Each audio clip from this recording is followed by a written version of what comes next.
Roses are red, lemon is tart. Henry Cejudo is only a little fart. The wise words of Conor McGregor. Boys, how are we doing? We're UFC 270 first pay-per-view of 2022. I'm excited for the new year. That's a great way to start it. Yeah, pretty great. I mean, I guess we could just jump right into that. What do we think of the whole Conor McGregor, Henry Cejudo beef that's going back and forth? By the way, Cejudo's response to that was, I have nothing but respect for you. Hopefully when I see you, we can shake hands and you can do a line of coke off my head. I actually like Henry's responses. He doesn't take it personal. Conor is the king of just random Twitter shit. So I mean, after the Instagram video of him going in the mirror that's gone viral. Yep. Cejudo's had a pretty filled week with being in the headlines. I mean, Cejudo wanted that Volkanovski fight, and it's showing clearly that he wanted it. He's very upset with the UFC not letting him become the first possible 3-divisional champ, which I think, quite frankly, I would have actually taken him probably in that fight. He's really going at it with Dana right now. I think I liked what it was Chael Sonnen said about it. He was like, no matter what, if Henry fights this fight or not, he's obviously his intangibles and his credentials are untouchable. But this was a fight that he clearly really wanted. And Dana's not either taking it serious or he's not taking Henry serious. And a guy of that caliber, multiple time UFC champ, Olympic gold medalist, you got to give him that fight. Definitely. I mean, I can see where Dana's coming from. Just at least have one fight back to earn it. And it's a division he's never fought in, I guess. But it's still Henry Cejudo. Anything was possible. Anything still is possible. We can say that, but they gave him a 135 title shot, and he never fought there. I mean, he did fight there pretty early on in his career, a couple fights, but they gave him that title shot instantly. I guess he was more active. But. Yeah. I'm trying to think of other really big news. Kattar and Chikadze are both medically suspended after that amazing main event to start out the year. Do you have the timetable on that? I think Kattar possibly has 6 months, and Chikadze is indefinitely. Yeah, that makes sense. Speaking of that fight, great fight, crazy as hell. Chikadze saying that he could beat Kattar 9 times out of 10 made me absolutely beat the fuck out of that dude. You got your ass 25 minutes, and you're gonna say 9 times out of 10 you can win that fight. Oh my god. I mean, that fight shows how good Max Holloway is, obviously. Boom. It is. Yep. Now, would Max have beaten Volkanovski? It's now obviously got to be the main question. Giga should be ashamed of himself. He was getting ready already to challenge Volkanovski before this fight even started. So the entire thing was probably the worst possible performance that he could have put on from Monday to Saturday night. I think what also shows is in the featherweight division, you have Max Holloway, the champ, Volk, and maybe Ortega. Obviously, my guy, Topuria. We'll talk about him later in the show. But other than those three, the main three up top, you don't really have anyone else in that same bracket. Right. I would say that the tiers go Holloway and Volk, and then the next one is Ortega, Yair, Topuria, and Kattar, and then it's everyone else. Let's pause in Topuria for a second though, because we don't know what he's actually capable of yet. I'm ready to put him up there. I mean, wasn't that the same with Chikadze? I was never buying into that as much. Topuria is a different animal than Chikadze, in my opinion, but I heard some people were putting him up there before the Kattar fight. Even when I stopped over at your place, I said that I was taking Kattar. I just felt like the volume was going to be way too much. And I mean, it was a beatdown. So I believe it was 50-45, 50-45, 50-44. Is that correct? Yep. So, I mean, it wasn't even close. 9 times out of 10, my ass. Can't even win a round. wasn't close in really any round. So. And people are mad that Kattar jumped on him when he like had that little slip up. That's part of the fight game. I'm sorry to tell you that. Like, that is the fight game. Other news, Amanda Nunes leaves American Top Team. I immediately thought that meant Kayla Harrison was coming to the UFC. However, now it's sounding like that Kayla Harrison is possibly going back to PFL, sadly. Yeah, there's rumors she wants to start her own gym. Maybe it's a lot of times for fighters too, when they change gyms, even if they're having a great career, it's the mental factor, like, oh, if I change gyms, I'm going to be a better fighter now. And that's not always the case. But maybe she wants to refocus. I have no idea. I mean, she has more than enough money to do it, so more power to her if that's what she's going for. If this is because of the loss to Juliana Pena, that's a real tough move. I don't think she reclaims the division then, if that's really the case, because it shows that Juliana's in her head majorly.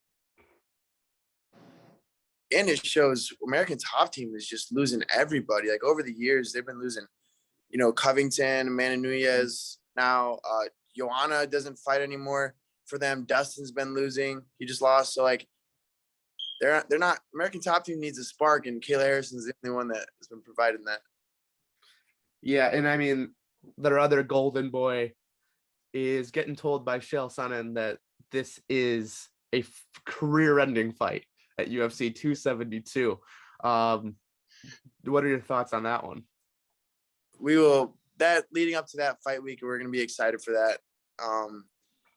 I cannot wait for that fucking fight. I mean, I can't wait to be staying at the beautiful and luxurious resort that is the MGM Grand. MGM Resorts International is the official sponsor of this podcast for the foreseeable future, with hotels and resorts all around the world and within, I believe it's 6 states around the United States and growing. MGM Resorts is your perfect getaway for any weekend, especially in Vegas, with many hotels down the strip. This includes hotels like Aria, Bellagio, the MGM Park, or Park MGM, MGM Grand, and many, many more. With world-class casinos and BetMGM expanding throughout the United States, MGM Resorts is your place to be if you want to have a good time. I think Covington's going to kill him. It will be a bloodbath. Guaranteed. I agree with Chael Sonnen. I mean, I just don't see this being very close. And they know each other. They've fought. They've been best friends. And every video you watch, it's Kobe just putting it on him. So it's not much difference. The only thing that's gotten different is that Jorge's gotten older, and really Colby's in his prime. And Kobe is beating everybody, and he's the only guy. You've seen what Usman's done to Masvidal. I think Kobe could stay on the feet and beat Masvidal. So it was a quick answer from Usman when they asked him who was going to win this fight. And he's like, Colby. Like, it didn't even think it was a thought for him. It was like, okay, yeah, it's not even close.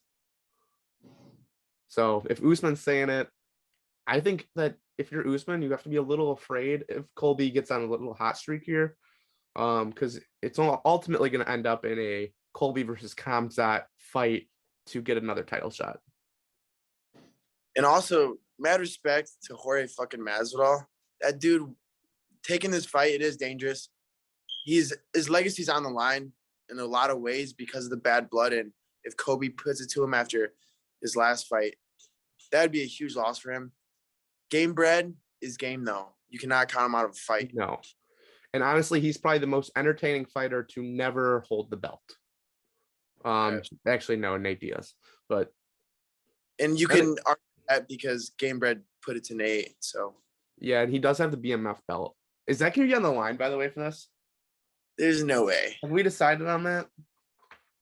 Kobe is the baddest motherfucker, so if he holds a BMF belt, Joe Rogan, talking to Joe Rogan, the entire arena is going to flip the shit out. Take Dwayne The Rock Johnson so much money to put that belt around Kobe over Jorge. Oh my! No, you know who's going to be giving out a belt if they're there? Donald Trump Jr. I think just Donald Trump. I think that for sure he will be there. There's no question. That's two of his biggest supporters that are athletes. during the walkout, before the walkout in the stadium, at least in the arena, it's going to be a lot of "Let's go Brandons." Speaking of Let's Go yeah. Brandons, Henry Cejudo said this is the only time ever that he's not going to be saying "Let's go Brandon" this weekend.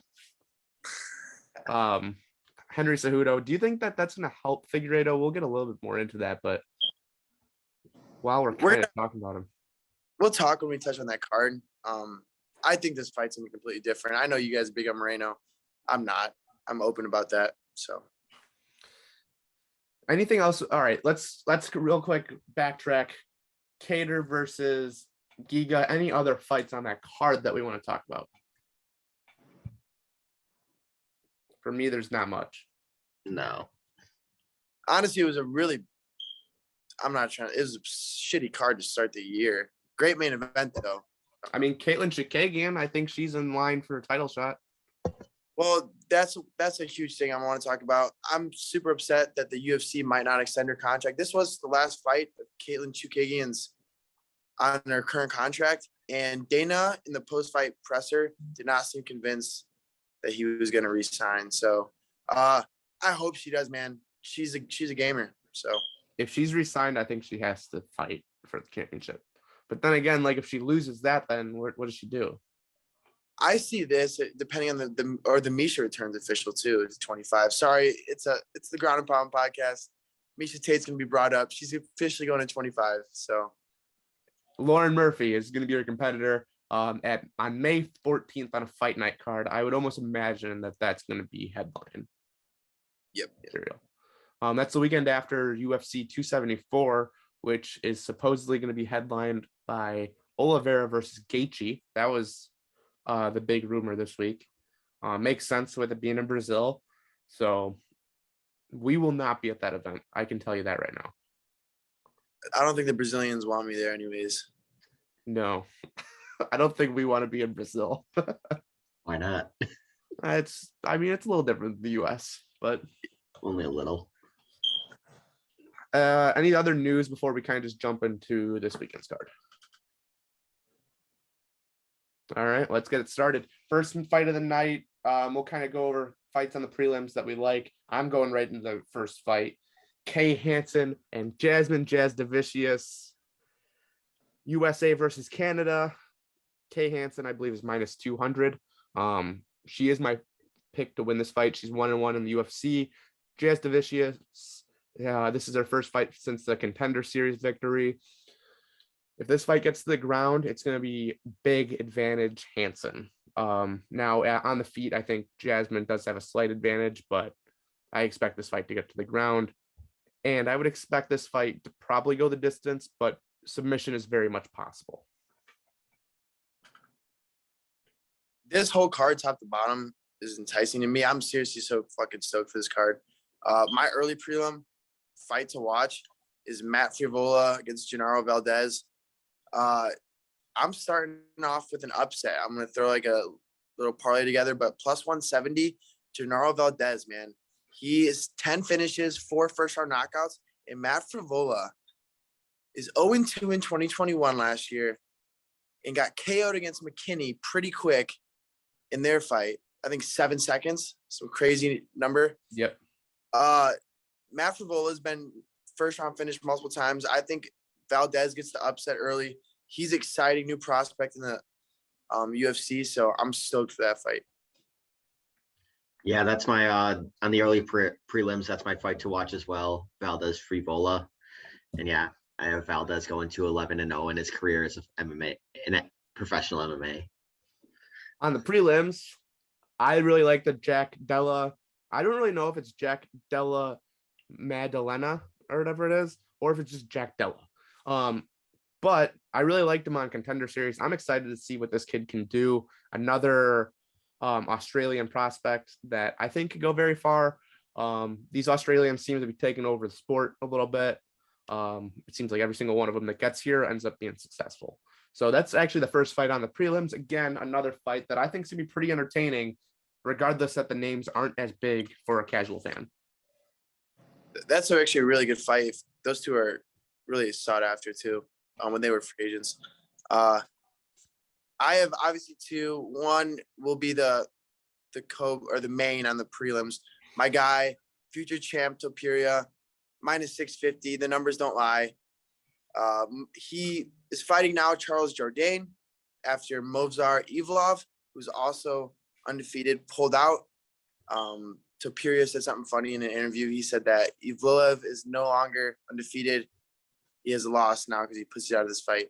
Anyways, but my fight to watch on the prelims is Michael Morales against Trevin Giles, I believe, or Giles. 22 years old, Morales is, and 29 for Giles. Both young. I got Morales here, 12-0, 9 knockouts, and he is a future of the sport as well. I circled future star next to him, so I'm excited to watch that fight. Yeah, that was actually the fight that I had as well on the prelims. Morales making his UFC debut after that win on the Contender Series versus Giles. Morales, I think, is coming off of at least 5 finishes in a row. So yeah, I have Morales as well. Plus, it's always good for the sport when those up and comers can get those victories over a little bit more veterans, get their names out there, get people excited to see them on later on cards.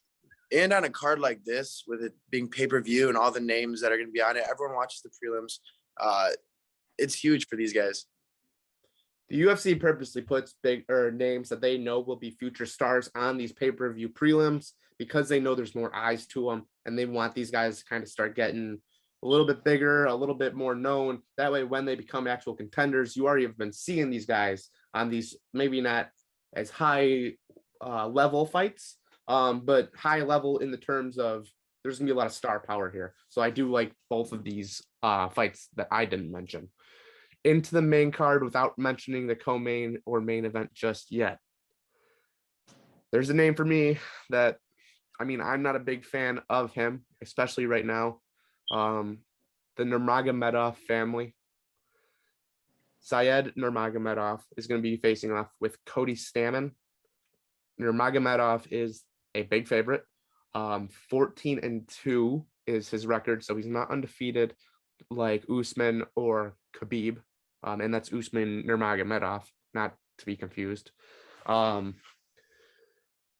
you see the Nurmagomedov name, it's going to be a big story with the whole Eagle FC kind of debacle and them trying to steal fighters from the UFC. It's been a big issue. I kind of am more trying to watch what happens with Khabib being in his corner. I want to see if him and Dana have any little meetings. I want to know what Dana says after the fight in the post-fight press conference. I think it's to be an all-around interesting event whenever Khabib enters from now on. He's undefeated as a coach. Nurmagomedov's a favorite, but I think this is going to be the first time that we see Khabib actually lose something in the UFC. I'm back and forth on this fight. That's not like one of my main fights I'm excited for on the card. Cody Stamann he bores me, man. I don't think he's going to be the guy to beat Nurmagomedov. Saeed, at least.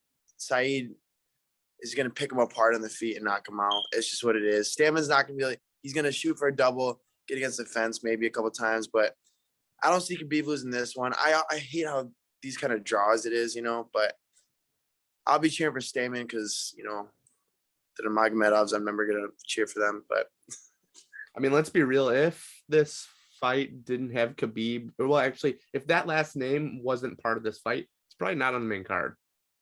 It's not on the main card in a lot of instances because of Cody Stamann. He's a great fighter. He's top 15. I believe he's number 15 right now, but he's not really as super exciting. He's a good fighter, though. That would be very interesting with Eagle FC. They just took Aman Kasenge, too. Mm-hmm. It seems like every person that gets released by the UFC ends up there. That's going to be interesting to look for. I'm a big jiu-jitsu guy. I think jiu-jitsu wins fights, wrestling wins fights, grappling alone. So I have Adolfo Vieira, who, if you watched his last fight, he's elite level BJJ. I feel like he's going to get into his own. He's got Wellington Thurman, I believe, who's plus 175 against him. I'm excited for that. I'm really excited to see how he performs this fight. Yeah, I guess for the main card, going back to the Saeed Stamen. Stamen does not finish fights, and he is 2-2-1 in his last 5 UFC fights. I got Saeed. I mean, I think in the article I just released today, I actually did have Saeed, but I mean, I'm gonna be back and forth on this. You'll have to listen to the Dietrich MMA hour on Saturday morning. Last week we had a little bit of some technical difficulties with YouTube not liking how quickly we were blowing up, which thanks to you guys, honestly. But going into the co-main event, Brandon Moreno, champion, versus Davison Figueiredo, former champion. 1-0-1 is the record right now for Moreno over Figueiredo. Sam, let's start off with you. What are you looking at in this fight? What do you expect? And who do you have? So I know I was talking to you earlier. If it goes to 1-1-1, do they book a fourth? I don't know. But yeah, I like Moreno to take him to the ground, kind of try and do what he did last time. I think it was a second round submission. Mm-hmm. Yeah, I like Moreno again. I think it's going to get deeper into the fight in the second, but I like Moreno probably in the fourth. I don't know, man. Figuereido, there's got to be a fire lit in his ass or something, because there's somehow Brandon Moreno, like, I don't not like him. I like him, and the story's great. But I don't think he's a better fighter than Figueiredo. Second fight looked great. First fight was amazing. I think he's gonna get comfortable as a champ, man. I think he's playing with Legos too much. He's having too much fun. Figueiredo's gonna get to him. He's gonna knock him out. I'm going to Figueiredo knockout.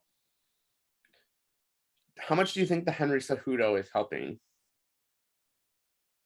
I think it's a mental thing as well. Just like it is maybe with John Jones or whatever. Henry Cejudo's a great athlete. I'm sure he's a great coach, but I don't know to what degree it's going to help. Wasn't Moreno on Team Cejudo? Yeah. That might help a little bit, but like that's a different Moreno as well. So, I mean, if Figueiredo loses, which I do think he's going to lose, it's going to kind of hurt Cejudo because he just coached Zhang Weili. Zhang Weili loses to Rose. But she looked way better than the first fight. So, the first fight we didn't get to see much, though, if we're being real honest. But that fight's 50-50. Does it the Weili fight? The first and second Moreno Figueiredo fights are going to be better than this fight. Let's not really give this thing too high of hopes. I think it's going to still be a good fight, but the first two are amazing. So I like Moreno. I think it's going to be a grittier performance. I don't think it's going to be as quick, just like Sam had said. Moreno seems to just have it. He's training with these other Mexican fighters that are also on this card. I like Moreno. I don't know what it is. It's a very close Vegas odds, I believe, on this. I think it's minus like 150 to a plus 130 or something. ESPN has it 175 to minus 175 Moreno plus 150 Figueiredo. So I mean, again, it's close to a pickup. Slight favorite Moreno. So we'll see what happens. I'm going to take Moreno. I think it's going to be a good little appetizer for the main meal of the day, which is the interim champ versus the heavyweight champ, Cyril Gane versus Francis Ngannou. I'll start this one off. I don't know how Francis Ngannou is the underdog. I think that he has a lot more to fight for, because if he loses this fight, he's not getting this giant contract that he's hoping for from the UFC. He's probably not getting a Tyson Fury fight, which I think they are agreeing to boxing with 4-ounce gloves. He's going to lose a lot of money with a loss on this. And quite frankly, I like the team at Extreme Couture. I think that he gets world-class training. Watching some of the embedded clips, yes, Cyril Gane is definitely one of the most fundamentally sound heavyweights I've ever seen in my life. But it almost looks like they're taking this way too easy. And I think he's going to get caught off guard. He does absorb a lot of hits. And the guys he's absorbing hits from in previous fights are not Francis Ngannou. Francis Ngannou, if he clips you with one of these big punches, he's going to get knocked out. We also heard the news that in training, Ngannou accidentally had knocked out Gane with a left head kick, I believe it was. So I think Ngannou is in a better mental state than a lot of people are giving him credit for. I'm going to take Ngannou to win this fight. Yeah, I think it's fucking crazy how the scariest heavyweight ever, who just obliterated Stipe. In my opinion, Stipe would dance around it. Gone. Stipe is the greatest heavyweight of all time in the UFC. Ngannou is a different. Are we forgetting how great Francis Ngannou is? This is the hardest hitting, one of the most athletic, and now fundamental. If you didn't watch his last fight, fighters out there. Cyril Gane does get hit, and even if he gets hit on the end of a hard left, Francis is going to put you out. It is crazy to me how everyone's thinking Cyril's going to dance around him for 25 minutes and then go in and beat Jones too the same way. This man's never lost a fight yet, and Cyril Gane needs a loss. And this is going to be the one that makes him realize he needs to watch out for power like that. He's not Derek Lewis, Francis Ngannou. He is a much better fighter. And I think Cyril Gane's in for one. That's for sure. And there's, like you said, with everything Francis is fighting for, he's fighting for a payday. He's fighting for maybe the biggest boxing crossover since it's the biggest one since the McGregor fight and Tyson Fury. So there's a lot more than just this fight and the John Jones fight as well. So,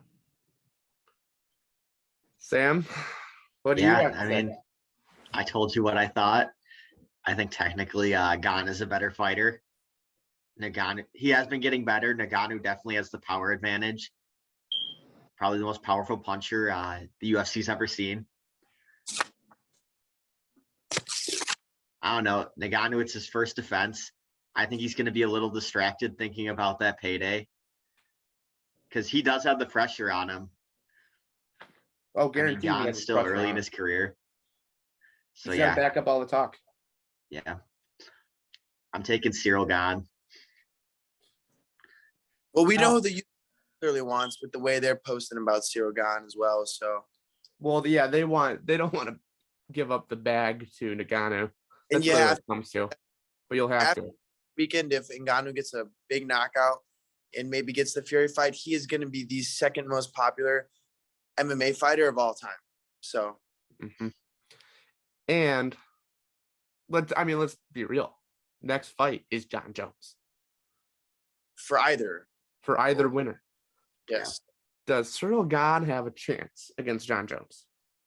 I'd say no.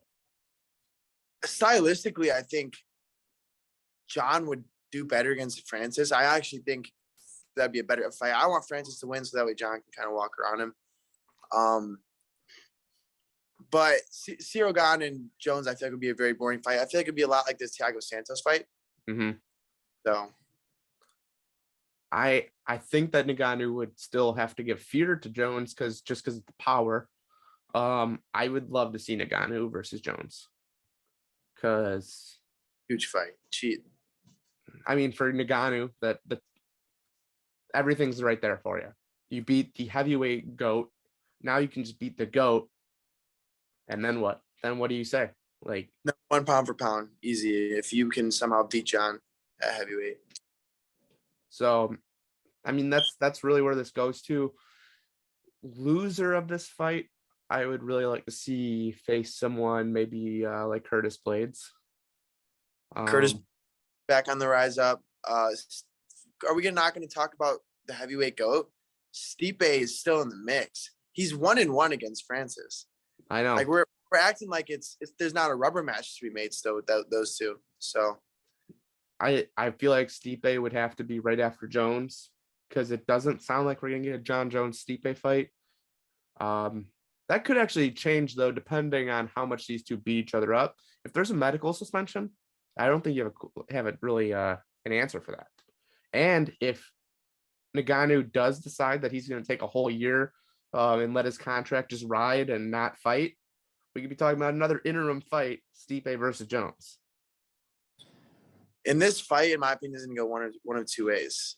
It is going to be they're going to start swinging. Francis is going to get in a wild exchange and maybe knock him out, or Gane might tag him, or it will be Derek Lewis, Francis Ngannou 2, and he'll be chasing Gane around, and it'll be 25 minutes with 50 strikes thrown. I'm hoping So that's not what happens. Don't get your hopes up for that fight. I'm just saying. I do think we're in for a very, very fun event here at UFC 270. Any other things that we may have missed on this episode before we kind of go? I just want to know Brendan Ward. He's going back to Bellator after a 5-year layoff. Battled addiction, and he was very open about it. It's on MMA Junkie. They released a post about it, but yeah. I do know one fight that we missed. They got announced. Paddy Pimblett versus Jared Gordon. Going to be at UFC London. Huge in the O2, I believe, right? Yeah. That's actually the first event that's not a pay-per-view going to be at an arena before they come back and go to Columbus. Paddy's the man. He's the ticket seller, like he said. I think that's bound to be the headline now. Yes. It's him or Aspinall. I don't know which one it's going to be. Oh, you got to give it to Paddy Pimblett. I mean, one's a bigger name. Paddy the Baddie. Paddy the Baddie is one of the biggest names in the UFC right now. And he's exciting, man. He gets hit and he hits. He is the fight night version of Sean O'Malley. Fan favorite that you just know is going to be like a staple of the event. Comes out with a bull cut, weighs 155. 2 weeks later, weighs 205. And just, he's your normal dude. Like wearing adult small clothing. Showing all 205. I fit this last week. Yep. All right, Sam, you got anything else you want to say? No, I'm good. All right, shout out MGM Resorts International. We'll be talking a lot about them. We'll see you guys next week. Hope you guys have a fun weekend. UFC 270, first pay-per-view of 2022. Just follow WOC Maine on both Instagram and Twitter. We'll be putting out some more stories and videos and a lot of headlines. So head over there. And then again, if you're going to book a hotel in Vegas, there's no other place than MGM Resorts. So click on our link and we'll see you guys soon. See ya. See ya.